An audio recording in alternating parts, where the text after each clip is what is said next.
Hello everyone, welcome to B knowledge for study of IGNOU. आज की इस वीडियो में हम देखेंगे दिसंबर 2022 में पूछा जाने वाला क्वेश्चन नंबर 10 MPS 002 का। क्वेश्चन नंबर 1 to 9 हम ऑलरेडी कर चुके हैं। अगर आपने वो नहीं देखा है तो उसका लिंक मैंने डिस्क्रिप्शन में दे रखा है, वहाँ से जाके आप देख सकते हैं। स्टार्ट करते हैं हमारा आंसर इस वीडियो का। उससे पहले हम क्वेश्चन देख लेते हैं। शीत युद्ध के बाद वैश्वीकरण की प्रक्रिया किस अर्थ में अपने पूर्ववर्ती चरणों से भिन्न है? In what sense is the post-Cold War process of globalization different from its earlier phase? हमारा आंसर देखते हैं इसका। शीत युद्ध की समाप्ति के बाद हुई वैश्वीकरण की प्रक्रिया कई प्रमुख मायनों में अपने पहले चरण से भिन्न है, जिसके हम पॉइंट्स देखेंगे आगे। जिसमें पहला है सूचना और संचार प्रौद्योगिकियों का तत्वरण। शीत युद्ध के बाद के युग में सूचना और संचार प्रौद्योगिकियों को विशेषकर इंटरनेट में तेजी से प्रगति देखी गई। इसने अभूतपूर्व दर से सीमाओं के पार सूचना, विचारों और डेटा के प्रवाह को सुविधाजनक बनाया। इसने सूचना, संस्कृति और व्यावसायिक लेन देन के तेजी से प्रसार को सक्षम किया, जिससे वैश्विक स्तर पर लोगों और व्यवसायों के बीच बातचीत के तरीके में बुनियादी बदलाव आया। अगर आपको हिंदी का वर्ड समझने में डिफ़िकल्टी है तो आप इंग्लिश वाला भी रेफ़र कर सकते हैं, जो मैंने हर स्लाइड्स में दिया है। सेकंड है हमारा आर्थिक उदारीकरण और बाजार सुधार। पूर्व समाजवादी राज्यों और विकासशील देशों सहित कई देशों ने शीत युद्ध के बाद की अवधि के दौरान आर्थिक उदारीकरण नीतियों को अपनाया। इसमें व्यापार बाधाओं को कम करना, राज्य के स्वामित्व वाले उद्योगों का निजीकरण करना और अपनी अर्थव्यवस्थाओं को विदेशी निवेश के लिए खोलना शामिल था। इस बदलाव ने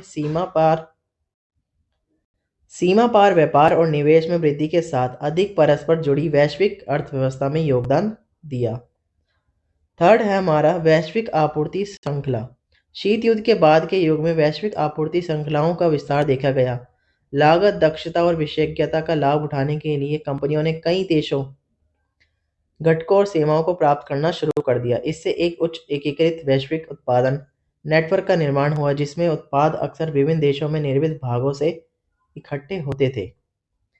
फोर्थ है हमारा उभरते बाजार एकीकरण। विकासशील देशों, विशेष रूप से एशिया में वैश्विक अर्थव्यवस्था में अधिक महत्वपूर्ण भूमिका निभाई। चीन, भारत और अन्य जैसे उभरते बाजारों की वृद्धि, साथ ही वैश्विक व्यापार प्रणाली में उनके एकीकरण ने वैश्विक आर्थिक शक्ति की गतिशीलता को बदल दिया। फिफ्थ है हमारा सांस्कृतिक वैश्वीकरण। मीडिया और संचार प्रौद्योगिकियों में प्रगति के साथ साथ अंतर्राष्ट्रीय यात्रा में वृद्धि से सांस्कृतिक आदान प्रदान में वृद्धि हुई। पॉप संस्कृति, फिल्में, संगीत और फैशन अधिक वैश्वीकृत हो गए, जिससे सांस्कृतिक रूप से अधिक परस्पर जुड़ी हुई दुनिया बन गई। सिक्स पॉइंट है हमारा वैश्विक चुनौतियां और शासन। शीत युद्ध के बाद के युग जलवायु परिवर्तन, आतंकवाद और महामारी जैसी कई वैश्विक चुनौतियों भी लेकर आया। इन मुद्दों के लिए ऐसे पैमाने पर अंतर्राष्ट्रीय सहयोग और शासन की आवश्यकताएं थी, जो वैश्वीकरण के पहले चरण में नहीं देखी गई थी। सेवेंथ है हमारा राजनीतिक गठबंधन और गठबंधनों में बदलाव। शीत युद्ध की समाप्ति के बाद या उसके अंत के बाद राजनीतिक और सैन्य गठबंधनों का पुनर्गठन हुआ। सोवियत संघ के विघटन और वार्सा संधि के कारण नाटो को अपनी सदस्यता का विस्तार करना पड़ा और विभिन्न क्षेत्रों में नई सुरक्षा गतिशीलता मिली। एट्थ है हमारा बदलती भू राजनीतिक गतिशीलता। दुनिया में शक्ति संतुलन बदल गया। संयुक्त राज्य अमेरिका एकमात्र महाशक्ति बना और इसका वैश्विक राजनीति और आर्थिक परिदृश्य पर महत्वपूर्ण प्रभाव पड़ा। नाइन्थ है हमारा प्रवासन में वृद्धि, इंक्रीज्ड माइग्रेशन। शीत युद्ध के अवधि में अंतर्राष्ट्रीय प्रवासन में वृद्धि देखी गई। बेहतर आर्थिक अवसरों और राजनीतिक स्थिरता की तलाश में लोग सीमाओं के पार जा रहे थे। टेंथ है हमारा गैर राज्य अभिनेताओं का उदय। गैर राज्य अभिनेताओं जैसे बहुराष्ट्रीय निगम, multinational corporation, NGO and transnational terrorist organisation ने शीत युद्ध के बाद के युग में प्रमुखता और प्रभाव प्राप्त किया, जिससे वैश्विक शासन और सुरक्षा प्रभावित हुई।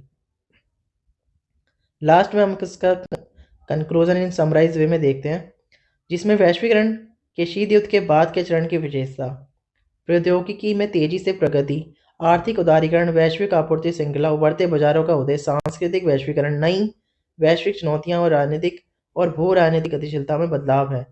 इन परिवर्तनों ने दुनिया को वैश्वीकरण के पहले चरण से भिन्न तरीकों से अधिक परस्पर जुड़ा हुआ और अन्योन्याश्रित बना दिया है।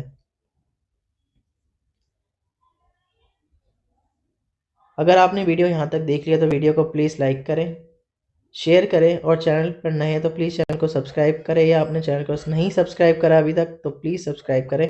अगर आपको इस वीडियो का पीडीएफ चाहिए तो उसका लिंक मैंने डिस्क्रिप्शन में दे रखा है, वहाँ से जाकर आप डाउनलोड कर सकते हैं। अगर आपको हिंदी का वर्ड्स को समझने में डिफ़िकल्टी है तो आप इंग्लिश वाला भी रेफ़र कर सकते हैं, जो मैंने हर स्लाइड में मेंशन किया है।